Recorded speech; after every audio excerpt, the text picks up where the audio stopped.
வணக்கம். தமிழரபியின் பிரதான செய்திகள். இன்று 14ஆம் தேதி ஜூலை மாதம் 2026 செவ்வாய்க்கிழமை. இன்றைய பிரதான செய்திகளுக்குள் உங்களை அழைத்துச் செல்லும் நான் மலரவன். இன்றும் பிரதான செய்திகள் வாயிலாக தாயகம் மற்றும் சர்வதேச செய்திகளோடு இணையலாம். முதலில் தாயக செய்திகள்.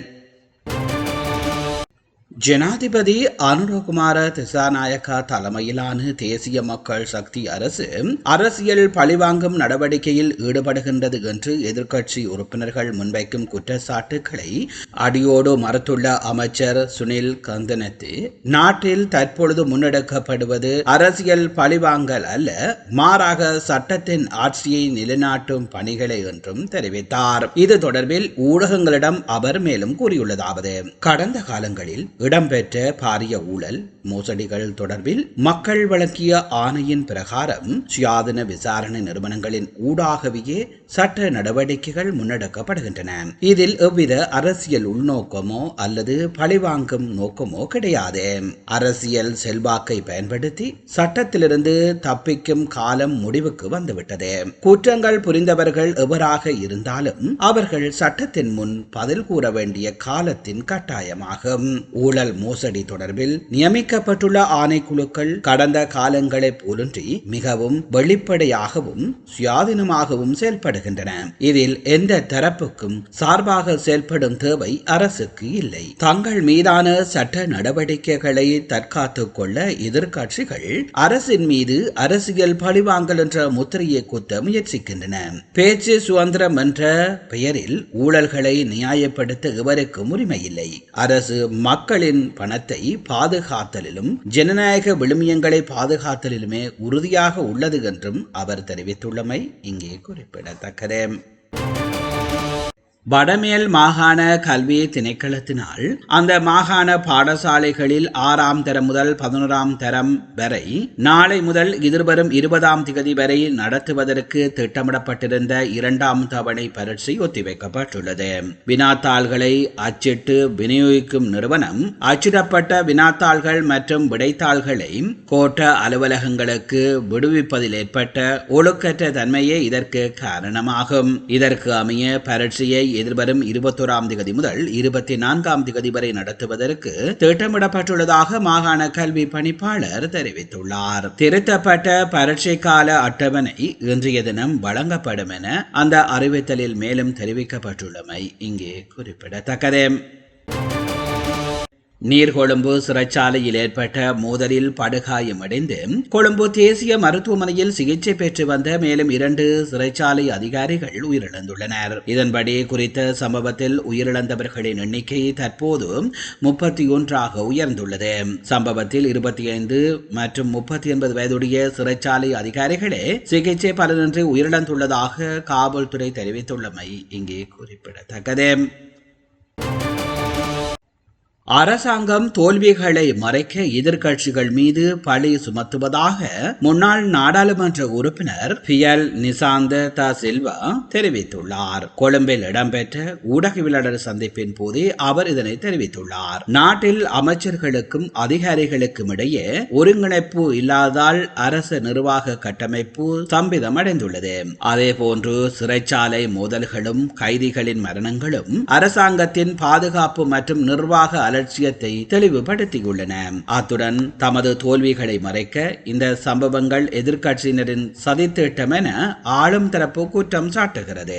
உயிரிழப்புகளுக்கு பொறுப்பானவர்கள் மீது நடவடிக்கை எடுக்காததால் பொதுமக்களும் அதிகாரிகளின் குடும்பத்தினரும் கடும் விரக்தியில் உள்ளனர். தற்காலிக அரசியல் நாடகங்கள் மூலமாக நாட்டின் உண்மையான பொருளாதார மற்றும் சமூக பிரச்சினைகளை ஒருபோதும் தீர்க்க முடியாது என முன்னாள் நாடாளுமன்ற உறுப்பினர் பியல் நிசாந்த த சில்வா மேலும் தெரிவித்துள்ளமை இங்கே குறிப்பிடத்தக்கது.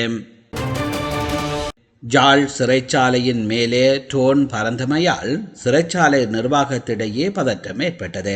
யாழ்ப்பாண சிறைச்சாலையின் மேலே நேற்றைய தினம் மாலை 5 மணியளவில் அடையாளம் காணப்படாத ட்ரோன் ஒன்று சில நிமிடங்கள் வட்டமிட்டது. ட்ரோனை அவதானிப்பதற்குள் அது அங்கிருந்து அகன்றதால் பெரும் பரபரப்பு நிலவியது.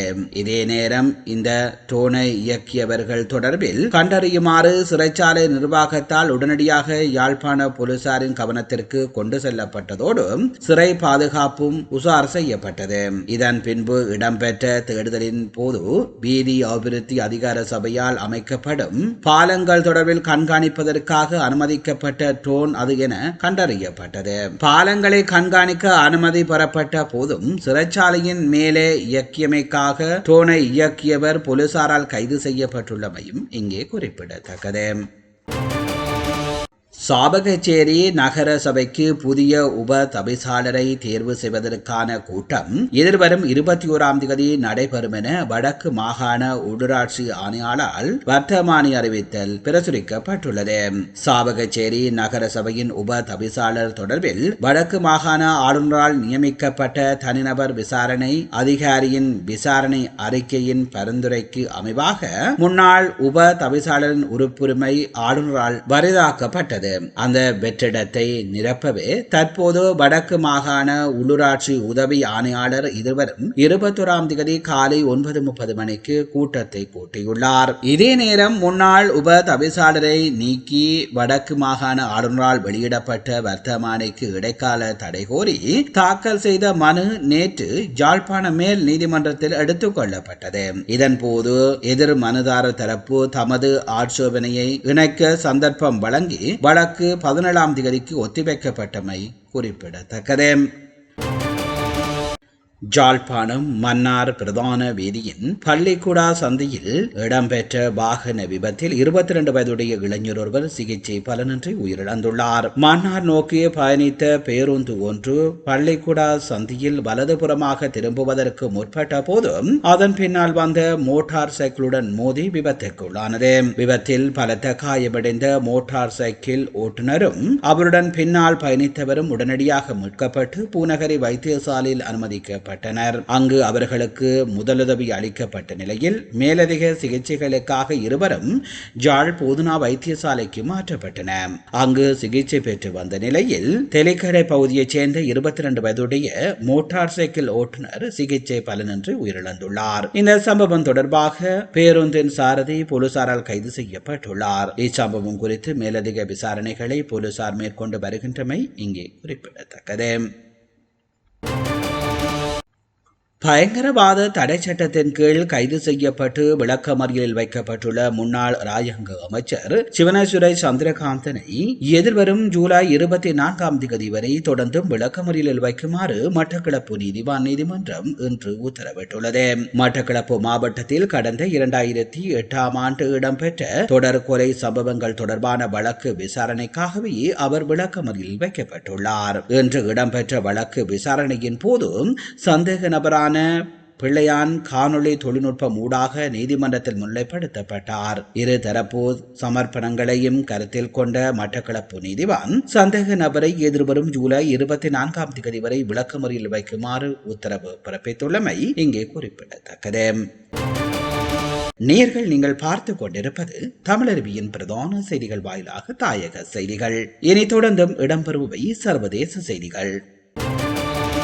ஹோர்மோஸ் நீர் இணையில் ஈரான் ஏவுகணை தாக்குதல் நடத்தியதில் ஐக்கிய அரபு ராச்சியத்திற்கு சொந்தமான 2 எண்ணெய் தாங்கி கப்பல்கள் சேதமடைந்துள்ளன. இந்த தாக்குதலில் இந்திய குழு உறுப்பினர் ஒருவர் உயிரிழந்ததுடனும் மேலும் 8 பேர் காயமடைந்துள்ளனர். மொம்பாசா மற்றும் அல் பாகியா ஆகிய 2 கப்பல்களே இந்த தாக்குதலுக்கு இலக்காகியுள்ளன. ஓமன் கடல் எல்லைக்குள் ஹோர்மோஸ் நீர் இணையில் தெற்கு பாதையில் இந்த கப்பல்கள் பயணித்துக் கொண்டிருந்த போது இந்த தாக்குதல் நடத்தப்பட்டதாக ஐக்கிய அரபு ராச்சியத்தின் பாதுகாப்பு அமைச்சு தெரிவித்துள்ளது.